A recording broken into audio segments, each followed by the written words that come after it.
In 1812, most Americans were farmers. A large number of settlers were moving north and west in search of land to farm. Even after the Revolutionary War, Britain still had control over the land in the northern Great Lakes region of the United States and the Northwestern Territories. Britain also controlled Canada. It was believed that the British were interfering with U.S. interests in the Northern Territories. So who did the U.S. government believe the British were encouraging to resist the settlers' attempts to farm there? What were the members of Congress who wanted war called? What did the war hawks believe the British were giving to the Native Americans? So who were the founding fathers? What official document was written to explain how the United States should be governed? Who was the father of the Constitution? So in today's Read Aloud, you'll learn more about the fourth president of the United States, James Madison, and his wife, Dolly Payne Todd. When James Madison became president, the United States was on the brink of war. The previous three presidents, George Washington, John Adams, and Thomas Jefferson, had all attempted to establish good relationships with Britain, but had not always been successful. When war broke out between the United States' two most important trading partners, it became even more difficult to avoid conflict. So from this point on, the story of the War of 1812 will be told by a narrator called Grandfather Lafitte. Listen carefully to his stories to learn more about this time in American history. Our vocabulary for today, the first word is citizen. This is a noun. A legal resident of a country with the rights of that country. Example, Joey's uncle became a citizen of the United States. So it could be citizens or citizenship or other variations. Govern, this is a verb, to rule over or be responsible for the best interests of a nation. Example, as the first president of the United States, George Washington was chosen to help govern the nation. So variations, governs, governed, and governing. Looming, this is a noun, an event that one may not like but seems likely to happen. This is actually in your vocabulary glossary if you'd like to get that out. An example is the dark clouds meant that a thunderstorm was looming. So variations are loom, looms, loomed. Please write this into your glossary. Looming, an event that one may not like but seems likely to happen. Looming. Magnificent. This is an adjective. Very great, beautiful, or impressive. Example, the king and queen lived in a magnificent palace. Topics. This is a noun. The key subject of a discussion, paper, or project. Example, the teacher explained that the read aloud topics were seasons and weather and astronomy. A variation on this word is topic. So this was the United States' second war with Great Britain. Please listen carefully to today's Read Aloud to learn more about James Madison. Also, please listen carefully to find out what led to the eventual beginning of the war. It was a beautiful spring day in central Virginia. 10-year-old JP and his younger sister, Adele, raced from their home through the pasture or field that led to their grandfather's farmhouse. Though originally from New Orleans, Louisiana, their grandfather, Lafitte, now lived on a neighboring house farm. Though originally from New Orleans, Louisiana, their grandfather Lafitte now lived on a neighboring horse farm. Grandfather Lafitte loved to tell the children stories. Today he had promised to tell them all about the War of 1812. JP was learning about this war in school, and of course Adele wanted to know everything about anything that her brother was doing. Before he retired, their grandfather had been a history professor. A professor is someone who teaches college students. He declared that he was an expert on the subject. Grandfather Lafitte was waiting for the children on the front porch. As JP and Adele settled into chairs at the table across from their grandfather, Adele noticed that he was holding an old leather-bound journal. "What do you have there?" asked Adele inquisitively. She had just turned 8, and JP said she was always full of questions. "Oh, this journal belonged to your great-great-great-great-grandfather. He fought in the War of 1812. I will tell you more about him later," Grandfather Lafitte explained. "Now, where should I begin?" he asked eagerly. "I have a list of topics that I need to learn about," started JP. Remember, topics are items or subjects. "He has to know about President James Madison and his wife Dolly," Adele interrupted excitedly. "Yes," said JP, finishing what he was saying. I have to know about the beginning of the war, the USS Constitution, the attacks on Washington, D.C. and Baltimore, Andrew Jackson and the Battle of New Orleans, and how the war ended." "Well, that's quite a list," exclaimed Grandfather Lafitte. "We'd better get started then. It sounds like you do not need to know anything about pirates," he added with a curious tone. "Pirates?" gasped J.P. "Were there pirates in the War of 1812? "We shall see," chuckled Grandfather Lafitte. "I think I will start at the beginning and tell you about the man who was president when the war began." "So who was our fourth president?" "James Madison," said Adele proudly. She had recently attended a school field trip to Montpelier because it was close to their home. She learned a lot about James Madison. Grandfather began. James Madison was born on March 16, 1751. He grew up in a large plantation in central Virginia, not far from where we are right now. A plantation was a large farm. His family home was called Montpelier. As a young boy, Jimmy, as his father called him, was homeschooled, or taught at home.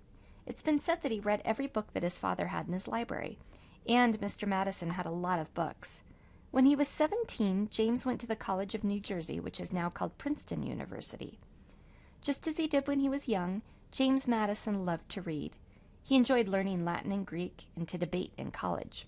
To debate means to discuss something with someone whose opinion might be different than your own, someone talking with one another and not necessarily agreeing. He actually graduated from college in only 2 years.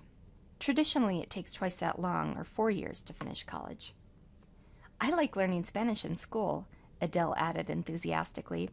"I'm glad that you do," replied Grandfather Lafitte, smiling at his granddaughter.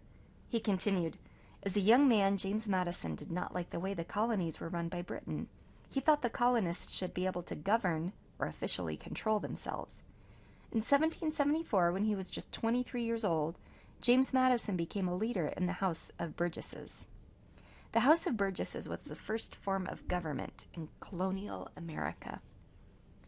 The next year, the colonies were at war with Great Britain. Do you know what war it was?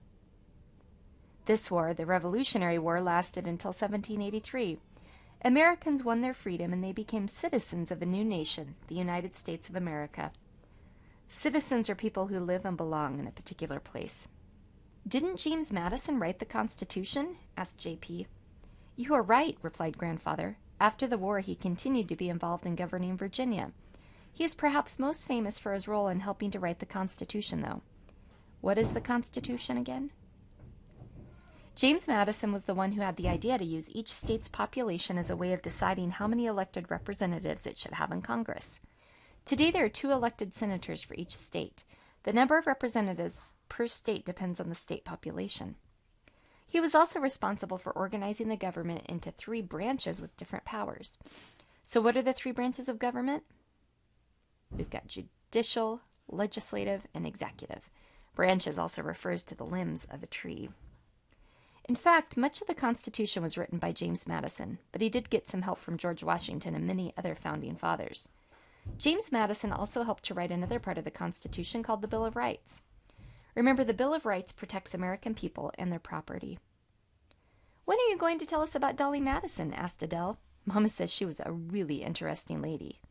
"Yes, she was," replied Grandfather Lafitte. "That's coming next. Don't you worry."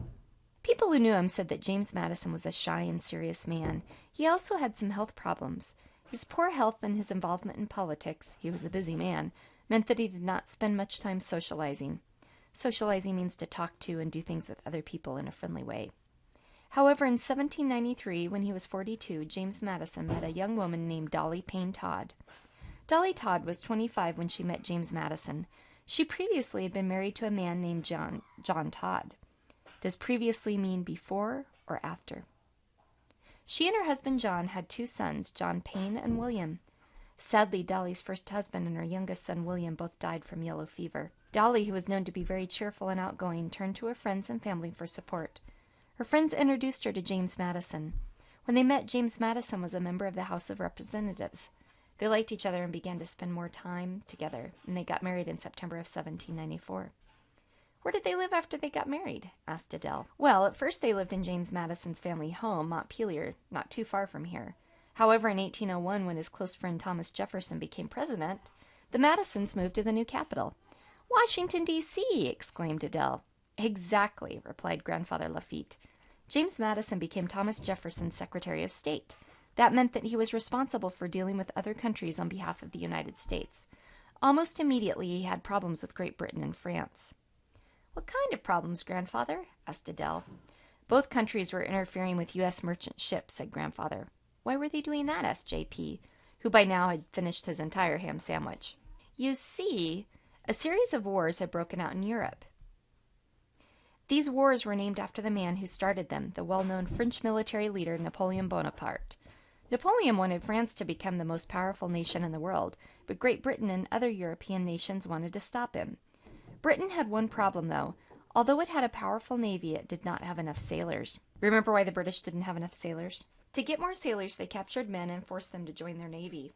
In the beginning, they only captured men in their own country, but as the Napoleonic Wars continued, they began to stop American ships and capture members of their crew, too. "That must not have made James Madison very happy," said Adele. "It didn't. But no matter how hard he tried, he couldn't convince the British to stop. After being president for 2 terms, Thomas Jefferson suggested that his friend James Madison run for president. In March 1809, James Madison became the 4th president of the United States. "And Dolly Madison became the first lady?" quizzed Adele. "She did indeed," replied Grandfather Lafitte. "Dolly Madison was actually the first lady. The term first lady refers to the wife of the U.S. president. While Dolly Madison wasn't the first wife of a U.S. president, she set the standard for the role as official hostess of the country. She was an excellent hostess. She had magnificent parties. She was known for her love of fashion and had quite a few fine dresses. She even helped to design the interior of the new president's house, which we now know as the White House. The president's house became known as the White House when President Theodore Roosevelt referred to it as that more than 100 years later. By the time James Madison came into office, war was looming. Looming refers to an unpleasant event that seems likely to happen soon. Many members of Congress were urging him to declare war on Great Britain. They thought the British had been arming Native Americans and were encouraging them to fight American settlers moving west. James Madison felt that he had no other option but to lead his nation into war. On June 18, 1812, the United States declared war on Great Britain. So where did James Madison grow up? When James Madison was 23, he became involved in politics. What was his first job in politics? What document is James Madison famous for writing?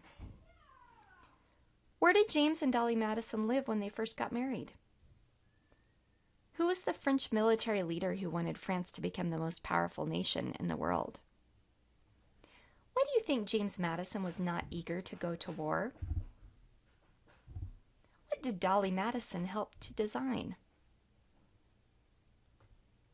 In the read aloud you heard, Dolly Madison had magnificent parties. Say the word magnificent with me. Magnificent. The word magnificent means that something is very wonderful or beautiful. The sky was a magnificent shade of pink just before sunset. Can you think of something that is magnificent? What's the word we've been talking about? Magnificent.